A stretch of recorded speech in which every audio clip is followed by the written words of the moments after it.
Let me tell you something tonight that I wish somebody had told me when I was young. I wish somebody had sat me down, looked me in the eye, and said these words with enough gravity and enough love that they would have rattled the bones in my chest. Because what I am about to share with you is not a lecture. It is not a reprimand. It is not a criticism dressed up in polite language. It is an invitation. It is a call. And if you have the ears to hear it and the heart to receive it, it just might change the entire trajectory of your existence. It is time to become a man.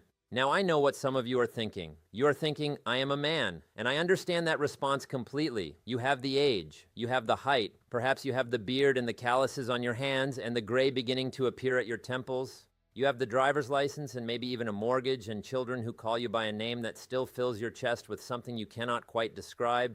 You have been navigating life for years and nobody has ever had the audacity to suggest that you have not been doing it as a man. So I understand the instinct to push back against that opening.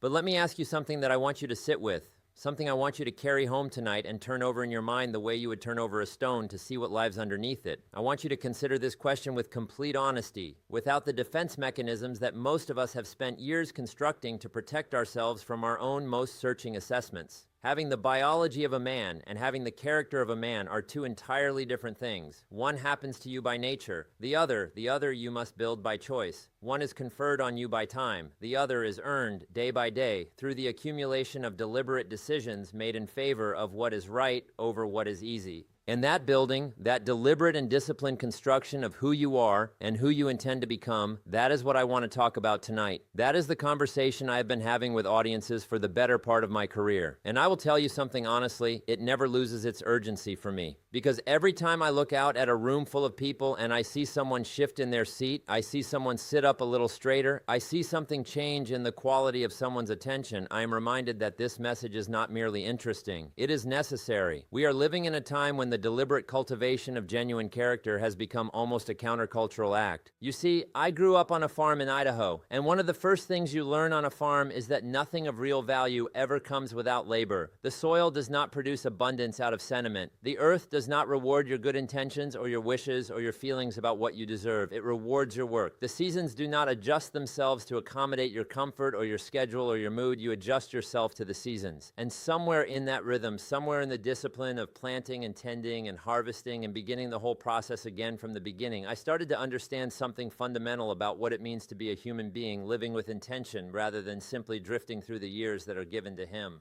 But I was slow to internalize these lessons. I will tell you that honestly, because I think honesty about our own failings and delays is far more useful than presenting ourselves as people who always had everything figured out. At 25 years old, I was broke and in debt. I was living well below my potential and even further below my aspirations. And I had become extraordinarily proficient at a particular skill that costs nothing and produces nothing. And that skill was the careful and elaborate construction of excuses. I was blaming the economy. I was blaming my background and the circumstances of my upbringing. I was pointing to every external factor I could identify, like a man who has fallen into a ditch and instead of climbing out simply becomes more articulate and more sophisticated about describing the dimensions of the ditch and the unfairness of ending up in it. And then I met a man named Earl Schaff. Mr. Schaff asked me a question. He did not shout at me. He did not shame me. He did not make me feel small, which would have been easy enough given the facts of my situation at the time. He just asked me a question in a calm and measured voice, the way a good mentor always does, the way someone asks when they genuinely want to hear the answer rather than simply fill the silence with their own assumed wisdom. He said, "Jim, how much money do you have in the bank?" I told him. It was an embarrassing number. And then he asked me another question. He said, "Is that what you planned?" And I said, "No, that was not what I planned at all." And he said, "Then maybe the problem is not the economy. Maybe the problem is the plan. And maybe the problem with the plan is the person who is doing the planning." That was a hard thing to hear, but it was the beginning of everything for me. Because here is what I have come to understand after decades of study and observation and conversation with thousands upon thousands of people across this country and around the world. The gap between the life you are living and the life you are genuinely capable of living is not filled by luck. It is not bridged by waiting. It is not crossed by hoping that something changes or that someone notices you or that the circumstances finally align themselves in your favor. It is crossed by you, by the decision you make maybe tonight, maybe tomorrow morning, maybe right now as you sit in that chair, the decision to stop being a passenger in your own existence and to take the wheel with both hands and drive with deliberate purpose towards something you have consciously and deliberately chosen. That is what it means to begin becoming a man. Now let us talk about what that actually looks like in practice, because philosophy without practical application is simply entertainment. And I do not want to merely entertain you tonight. I want to challenge you. I want to stir something in you that perhaps has been sleeping. I want to reach into wherever it is that you keep your deepest ambitions and your most honest assessments of yourself, and I want to light a fire there. So let us be specific. Let us get into the real substance of what this transformation genuinely and honestly requires. The first thing it requires is the willingness to accept total responsibility. And I do mean total, not partial, not selective, not the kind of responsibility that steps forward to claim credit when things go well and then retreats behind circumstances when things go badly. Total responsibility. This may be the hardest thing I say to you tonight because we live in a culture that has become remarkably sophisticated at the art of distributing blame. We have entire systems devoted to helping people understand themselves as victims of forces beyond their control. And I am not suggesting that the world is perfectly fair or that circumstances carry no weight. The rain falls on the just and the unjust alike, and I think you have heard that. But the question is never only what happens to you. The question is always what you do with what happens to you. Two men can grow up in the same neighborhood, attend the same schools, face the same obstacles, experience the same disadvantages, look out at the same limited horizon on the same gray morning, and one of them will find a way to rise while the other will find a way to justify remaining exactly where he is. What is the difference between those two men? I have studied this question for my entire career. I have interviewed and observed and spoken with extraordinary people from every conceivable background and circumstance, and the answer, boiled all the way down to its purest essence, is always this. One took responsibility and the other took excuses. One said, given these circumstances, what can I do? The other said, given these circumstances, what can I blame? When you accept total responsibility for your life, something remarkable begins to happen inside you. You stop being at the mercy of events and you start being the author of outcomes. Your energy reorganizes itself in a completely different way. Your attention sharpens. Instead of spending your mental and emotional resources on explaining why things are difficult and unfair and hard, you begin investing those same resources on figuring out how to make things different and better. And that shift, that one fundamental shift in how you relate to your own experience, is the foundation upon which every other form of real growth must be constructed. Responsibility is not a burden. I know it feels like one at first, but it is actually the deepest form of liberation available to any person. Consider the simple logic of it. If everything that has gone wrong in your life is someone else's fault, then you are permanently dependent on someone else to fix it. You are sitting in a waiting room with no ticket number, hoping the person who created the problem will eventually come back and repair it. But if your choices contributed to where you are, and they did, in some meaningful measure they always did, then your choices can also contribute to where you are going. That is not condemnation. That is the most empowering realization a human being can arrive at. The second requirement of becoming a man is developing a philosophy. I know that word sounds academic. It sounds like something belonging in a university seminar rather than a practical conversation about lived experience. But stay with me on this because it matters more than almost anything else I will address tonight. Your philosophy is simply how you think about things. It is the lens through which you interpret events, evaluate options, make decisions, and respond to challenges. It is the set of beliefs, conscious or unconscious, that govern the way you move through the world. And whether you have examined it or not, you already carry one. You already have a philosophy operating in you right now, shaping your perceptions and your responses in every situation you encounter. The question is whether it is a philosophy you chose deliberately or one you absorbed accidentally from the people and the culture around you. Most people absorb their philosophy passively. They absorb it from their parents, from their peers, from the prevailing assumptions of the neighborhoods and schools and workplaces they moved through across the years. And there is nothing inherently wrong with learning from your environment. That is unavoidable. But there is something profoundly important about pausing at whatever age you happen to be right now and examining what you actually believe about how things work. And then asking yourself with total honesty whether those beliefs are serving you or limiting you, whether they are opening doors in your mind or quietly closing them. I have met people who genuinely believe that success is reserved for those born to privilege, that the game is rigged from the beginning, that effort is ultimately futile against the weight of structural forces beyond any individual's control. And when that belief causes a man to stop trying, to stop reaching, to surrender before the contest has even been properly joined, then that belief is costing him everything, regardless of whatever truth it may contain. Your philosophy determines what you look for in the world, and what you look for is very largely what you find.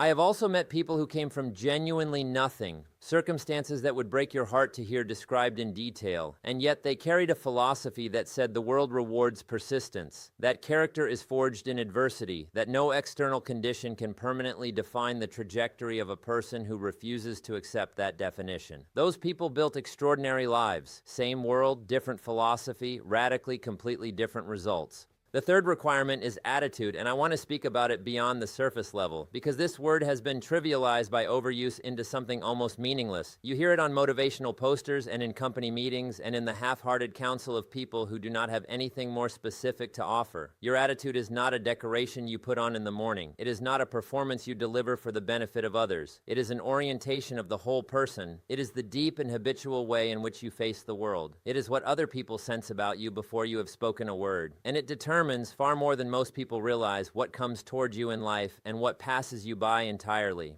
A man who carries genuine bitterness, who walks through his days looking for confirmation that he is being treated unfairly, that others have advantages he lacks, that the system is arranged against him and his efforts will not be rewarded, that man is slowly poisoning his own potential. He is making himself less available to opportunity, less attractive to people of genuine quality, less capable of seeing what is actually possible because he has trained himself over years to search for what is wrong. And the mind, once trained to find something, finds it everywhere. A man who carries genuine positive orientation, not the performative cheerfulness that papers over real difficulty, but the deep and tested conviction that he will find a way through, that he will grow from this particular challenge, that no circumstance is final and no setback is permanent. That man is a different kind of force in the world. He creates his own momentum. He attracts situations and people that amplify his capacity. His attitude is not merely how he feels on a given morning. It is a strategy for the whole of his life. Developing that kind of attitude is not a one-time act. It is a practice. It is the work of returning every day to the orientation of someone who expects to find solutions, who expects to learn from difficulties, who expects that the effort invested will eventually produce the outcome desired. That expectation is not naive. It is a functional strategy for navigating a world that genuinely rewards those who bring persistent and positive energy to their work. Now let us talk about discipline, because if attitude is the orientation of your inner life, discipline is the daily practice that determines whether that inner life produces anything of real substance. Discipline is not punishment. I want to be clear about that because too many people have a relationship with discipline that is rooted in coercion, in the memory of someone forcing them to do something they resented. Real discipline, the kind that genuinely transforms a life, is not imposed from the outside. It is chosen from the inside. It is the daily decision to honor your long-term vision over your short-term comfort. It is the practice of keeping the promises you make to yourself, not because someone is watching, not because failure will be publicly noticed, but because you have decided that the kind of man who keeps his own promises is the man you intend to be. The things that are easy to do are also easy not to do. This is perhaps the most practically significant observation I have made about human behavior over a lifetime of careful study. Reading for 30 minutes every morning, exercising consistently, maintaining your important relationships with genuine intention and care, working on the projects that actually matter when the energy is not there and the enthusiasm has temporarily departed. All of these are easy enough to do, and all of them are equally easy to skip on any given day. And each individual skip seems insignificant in the moment, missing one reading session, one workout, one difficult conversation. In isolation, these feel like practically nothing.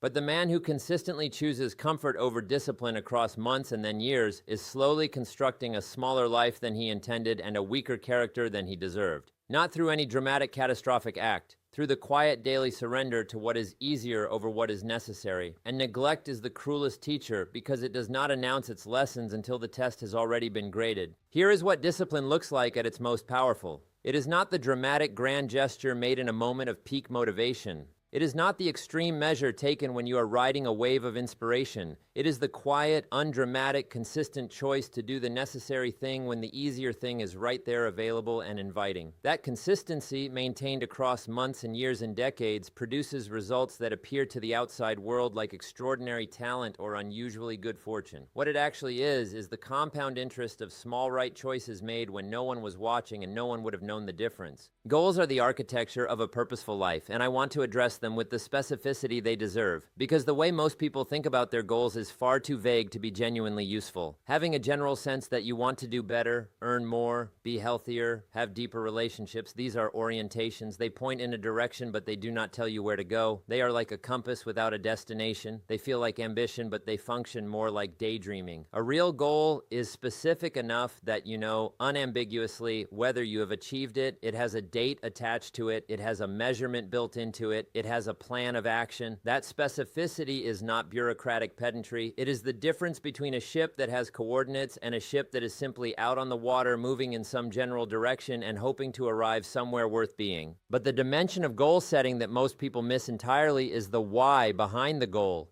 because goals without compelling reasons behind them are fragile things. They collapse under the first genuine storm, and storms will come. The days of real discouragement, the days when the progress is invisible and the effort feels pointless, the days when the comfortable alternative is loudly and persuasively present, those days are coming without question. And on those days, what keeps a man moving forward is not a technique or a strategy or a clever system. It is meaning. It is the deep, personal, visceral reason why this particular achievement matters enough to justify the sustained cost of pursuing it through difficulty and disappointment. Find your why. Dig past the surface answer, past what sounds impressive, down to what actually moves you in the quiet moments when you are being completely honest with yourself. Because that is the fuel that does not run out easily. Everything else is just the vehicle. Learning is not optional for a man who intends to grow. We live in an extraordinary era of access to the accumulated wisdom of human civilization. Books, recorded conversations, lectures, the documented experience of people who faced challenges much harder than yours and found their way through. All of it is available at a cost that is almost nothing compared to what it can do for the quality of your thinking and therefore the quality of your decisions and therefore the quality of your life.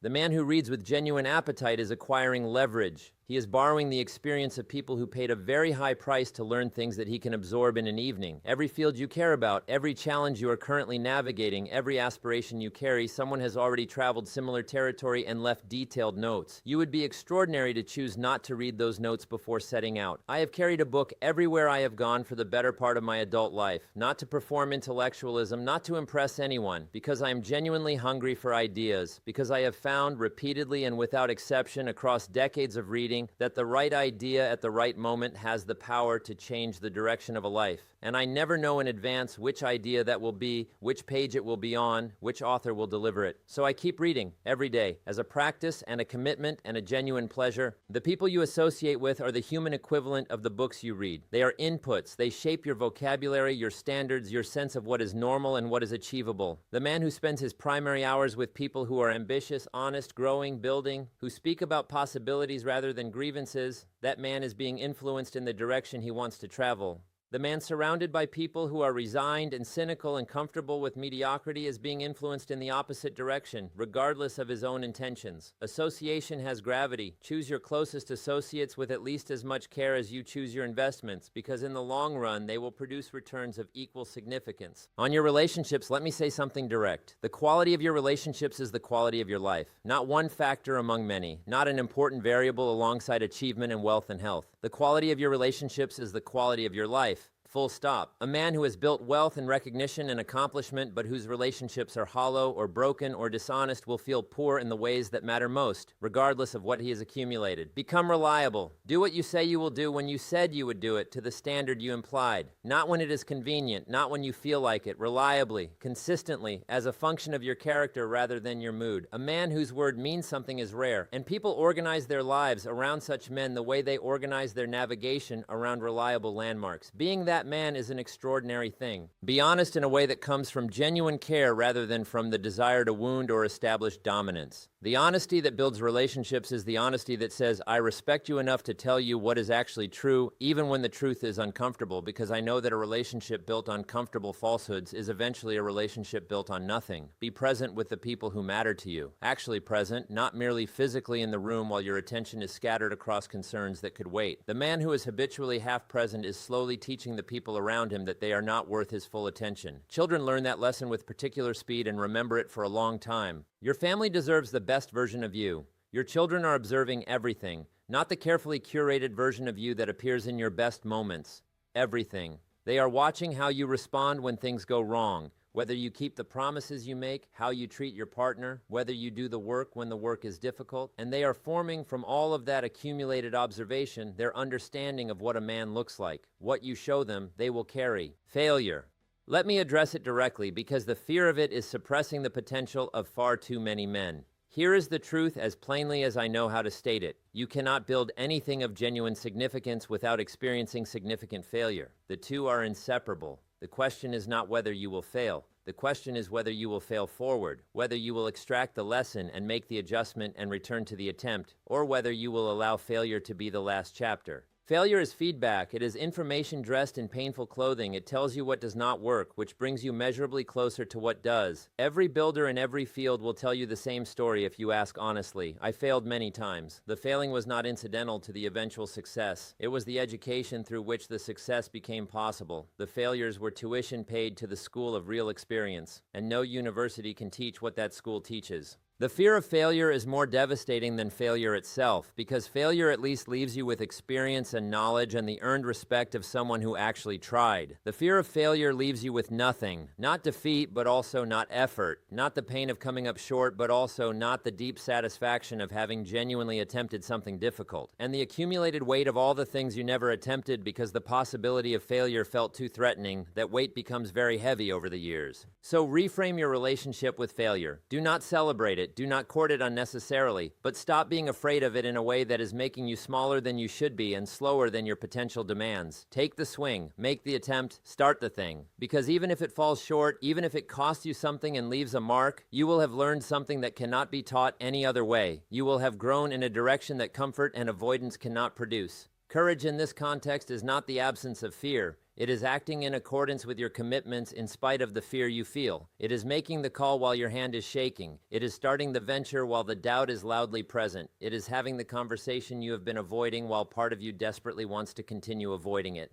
Every time you exercise that courage, every time you take the necessary action in spite of the fear, your capacity for courage increases. Not your absence of fear, your capacity to act despite it. Take care of your body, not as a vanity project, but as the responsible stewardship of the physical instrument through which everything else in your life must be accomplished. Your thinking, your energy, your emotional regulation, your capacity to show up fully for the work and the people and the goals that matter to you, all of it flows through your physical condition. The man who treats his body with consistent care has more of himself available for everything he is trying to build. That is simply and demonstrably true, and no amount of rationalizing changes it. A man with consistent physical practices, who moves his body regularly, who sleeps with discipline, who does not regularly compromise his function with substances that degrade it, that man operates at a higher level across every domain of his life. Not because he is morally superior to the man who neglects these things, because he has maintained his instrument, because he has been a good steward of what he has been given. And give. Give from whatever you develop. Give your time, your knowledge, your resources, your honest counsel, your genuine presence. Give to the young men coming up behind you who need what you have learned at the cost you paid. Give to your community. Give to the causes that need what you are specifically positioned to provide. Because here is a truth I have arrived at through decades of careful observation. The deepest source of human satisfaction is not acquisition. It is contribution. The man who builds for himself alone builds a life that echoes at its center with the absence of genuine meaning. The man who builds in order to give something of real value to others builds a life with weight and resonance and a kind of quiet power that purely self-directed ambition simply cannot produce. You are not assembled by nature and shaped by experience and gifted with the specific capacities and knowledge and perspective you carry, simply to collect. You were put here to contribute, and when you align your developed strengths with the genuine needs of others, you will discover a source of meaning and satisfaction that no personal achievement, taken alone, can match.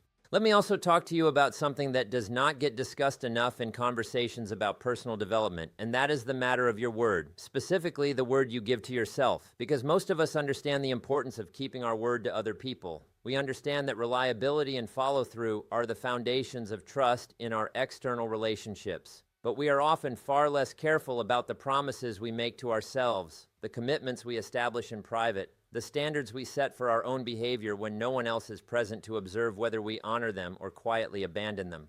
Every morning when you tell yourself you are going to do something and then you do not do it, something happens. It does not happen loudly. No one announces it. There is no dramatic consequence. But something quietly erodes inside you. Your belief in your own word weakens. Your confidence that your intentions will be followed by your actions diminishes slightly. And over time, the accumulated effect of consistently not honoring your commitments to yourself is a man who has lost trust in himself. Not in a conscious way that he can easily articulate. In a subtle, pervasive way that shows up as hesitation and self-doubt and a vague sense that his ambitions are somehow not quite serious, not quite real, not quite the kind of thing that will actually happen. On the other hand, the man who keeps his word to himself, who says he will get up at a certain time and gets up, who says he will exercise and exercises, who says he will do the difficult work and does the difficult work, that man is building something inside himself that is extraordinarily valuable. He is building self-trust. He is building the internal evidence that when he commits to something, it happens. And that self-trust, accumulated over months and years of kept promises, produces a kind of confidence that is completely different from the performance of confidence that many men display. It is quiet, it is deep, it is earned, and it cannot be faked because it is based on actual evidence. Start keeping your word to yourself. In small things first. Make a commitment about something minor and honor it completely. Then make a slightly larger commitment and honor that.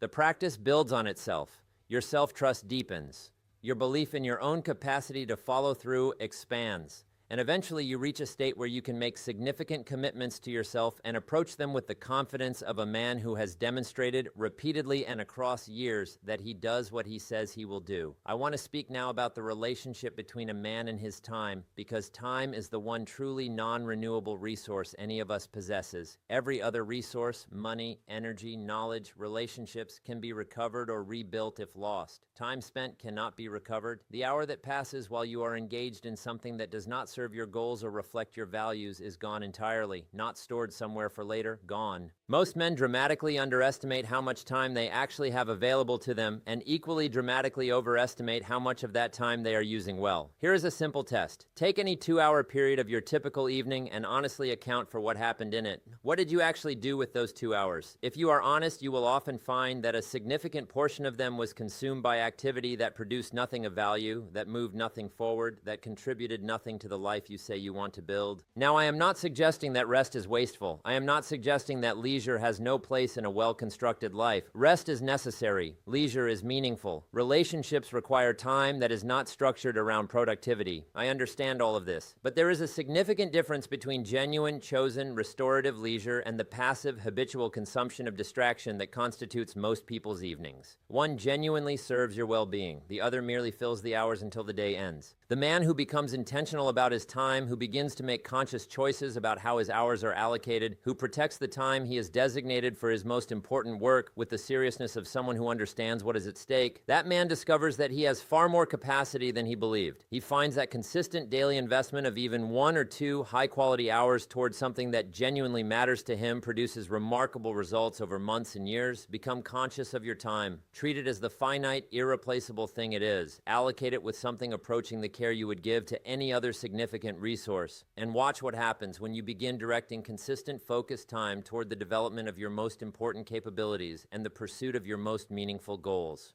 I want to address the subject of mentorship because no man builds anything of significance entirely alone. And I mean that not as a philosophical observation, but as a practical reality. The men who have achieved the most in every field I have studied sought out people who had already done what they wanted to do and learned from them directly and deliberately. They looked for ways not to avoid necessary work, but to compress the learning curve by accessing the experience of someone who had already traveled the territory. If you do not currently have a mentor, the pursuit of one should be near the top of your priorities. Not a hero at a distance, not someone you follow from afar, but someone whose life and character you respect, who has built something you genuinely want to build, and who is willing to invest time and attention in your development. Such people exist. They are not as inaccessible as you might believe, and they are almost universally more responsive to genuine and earnest requests for guidance than people expect.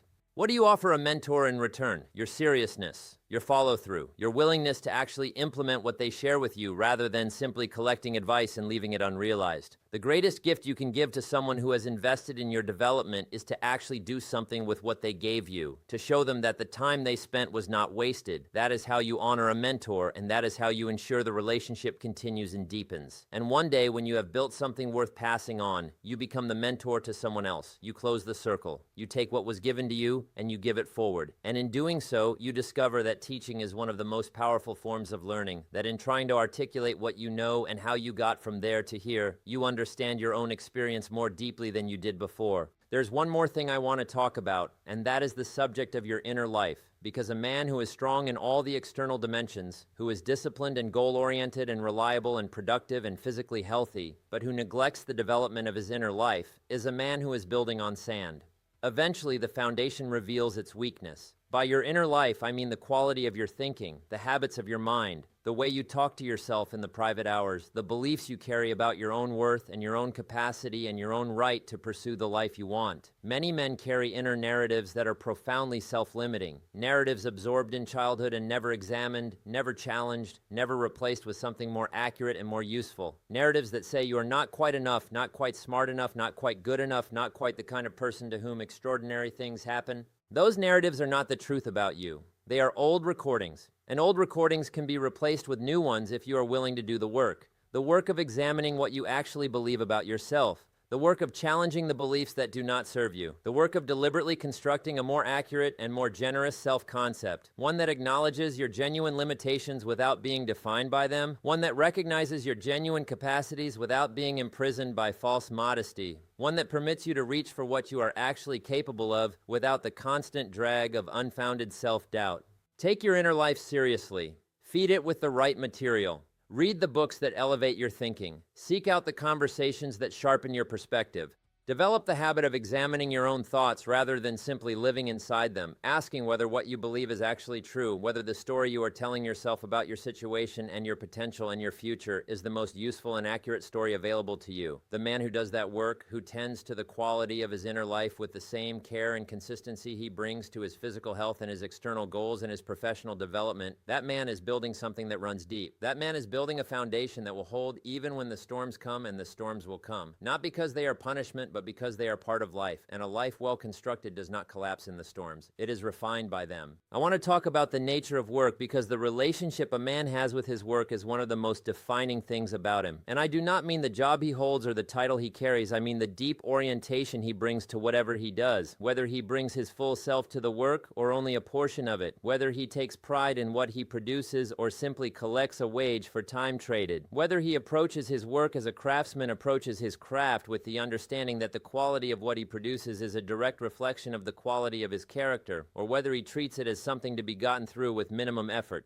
I have observed a remarkable pattern over many years of studying successful people. Without exception, the men and women who built the most meaningful and the most enduring things were people who brought genuine care to their work. Not just to the work they loved, not just to the work that felt meaningful and fulfilling, but to whatever work was in front of them at any given time. They understood something that many people miss entirely. The habits you practice in your work today are the habits you will carry into your work tomorrow. The man who brings half-hearted effort to his current position because he is waiting for a better opportunity is practicing the habit of half-hearted effort, and when the better opportunity arrives, he will bring those same habits to it. Whatever you are doing right now, do it well. Not because the work necessarily deserves your absolute best, but because you deserve the character that comes from always giving your absolute best. Because your habits of effort and attention and care are being formed in these ordinary moments. And the man you are becoming through those habits is the man who will eventually do the extraordinary work. This connects to something I want to say about patience because we live in a culture of extraordinary impatience. We expect rapid results. We are conditioned to become uncomfortable with any process that unfolds slowly, with any investment that does not produce visible returns quickly. And that impatience, when applied to the project of becoming a man, is genuinely destructive. Real growth is slow. Character development is slow. The accumulation of genuine wisdom is slow. The building of anything that lasts is slow. And the man who gives up on the process because the results are not arriving fast enough is the man who never discovers what he could have become if he had stayed the course. He abandons the compound interest curve just before it begins its dramatic ascent. He stops planting just before the harvest. Patience is not passivity. Patience does not mean waiting without action. Patience means continuing to take the right actions, consistently and persistently, across time frames that may be longer than you find comfortable, with the conviction that the process is working even when the evidence of its working is not yet clearly visible. That is a form of faith, and it is one of the rarest and most valuable things a man can develop. I want to say something about the role of environment in human development, because we underestimate its influence. You are not independent of your environment. No one is. The places you inhabit, the materials you fill your home with, the sounds that surround you, the visual cues in your immediate world, all of these shape your thinking and your mood and your behavior in ways that are often below the level of conscious awareness. The man who creates an environment that supports the person he is trying to become, who fills his home with books and keeps his workspace ordered and surrounds himself with reminders of his goals and his values, that man is using the design of his environment as a tool for self-development. He is stacking the conditions in his favor. He is making it easier to make the right choices and slightly harder to make the wrong ones. Small changes to your immediate surroundings can produce meaningful changes in your behavior, and meaningful changes in behavior, compounded over time, produce the life you are trying to build. I want to also speak briefly about health in its fullest sense, not just physical health, but the health of your emotional life. Men are often poorly equipped to acknowledge the dimensions of their experience that are not physical or external. We are trained from an early age to dismiss or suppress the inner dimensions of difficulty, to see the acknowledgement of emotional struggle as weakness rather than as honest accounting. But a man who cannot acknowledge what is actually happening inside him, who uses constant busyness or distraction to avoid the experience of his own inner life, that man is operating with a significant blind spot. He is making decisions influenced by feelings he refuses to acknowledge, being driven by fears he will not examine, carrying wounds he will not address. There is tremendous strength in the willingness to honestly examine your inner life, not to be consumed by it, but to have enough acquaintance with your own interior that you know what is actually driving your choices. Seek help when you need it. The man who asks for help when he genuinely needs it is demonstrating the kind of clear-eyed practicality that is the hallmark of genuine strength. I want to talk about legacy because every man eventually reaches a point where he begins to think about what he will leave behind. Not necessarily in the grand historical sense, though some of you will build things that outlast you in publicly visible ways, but in the quieter and more universal sense of what trace your presence will have left on the world when you are no longer here to see it. Legacy is built in the daily choices, not in the extraordinary moments. The father who shows up consistently, who keeps his word to his children, who demonstrates through decades of behavior what integrity looks like in practice, that father leaves a legacy in the character of the people he raised. The man who mentors generously, who gives his knowledge and his experience to the people who come after him, leaves a legacy in the capability and confidence of every person he invested in. The man who builds something honest, who treats the people who depend on him with genuine dignity and care, leaves a legacy in the institution he helped construct. You do not have to be famous to leave a meaningful legacy. You have to be consistent. You have to be honest. You have to be genuinely invested in something larger than your own immediate interests, and you have to show up day after day with the character that the people around you can depend on. Think about the legacy you want to leave, not abstractly, specifically. What do you want the people who know you best to say about you when you are gone? What do you want your children to inherit from you beyond anything financial? Those answers are the compass. They tell you not just what to aspire to, but how to live every ordinary day in a way that is genuinely aligned with who you want to have been. Let me say one final thing about the courage this requires, because I do not want to leave you with the impression that what I am describing is simple or comfortable or natural. It is not. Becoming a man, in the full sense of what that means, requires a particular kind of courage that is easy to underestimate because it does not always look heroic from the outside. It is the courage to hold yourself to a higher standard than the people around you might hold you to. It is the courage to want more for your life than what the prevailing culture suggests you should want. It is the courage to invest in yourself and your development even when the results are invisible and the return on investment is a matter of conviction rather than evidence. It is the courage to be honest with yourself and with others about where you are and where you need to go. It is the courage to begin and then to continue and then to begin again after the inevitable setbacks. That courage is available to you. It was placed in you along with everything else you were given. But like every other capacity that matters, it must be exercised to grow. You must use it to have more of it. And you build it the only way any real thing is built. One deliberate choice at a time, one committed day at a time, one honest moment at a time. I have spent my life studying what separates the people who live fully from the people who live partially. What separates the men who build something lasting from the men who spend their years explaining why they could not. What separates the fathers their children admire from the fathers their children quietly mourn not having had. And everything I have learned, every insight distilled from decades of reading and observation and conversation, points in the same direction. The difference is always internal before it is external. It always begins with a decision made in the privacy of a man's own mind, a decision that no one else can make for him and no one else can take from him once it is made. The decision to take his own life seriously, the decision to treat his own potential with the respect it deserves, the decision to be the architect of his existence rather than simply the occupant of it. That decision changes everything that follows, not immediately and not without difficulty, but over time, across the compound interest of daily choices and consistent effort, it produces a life that is genuinely and distinctly different from what it would have been without it.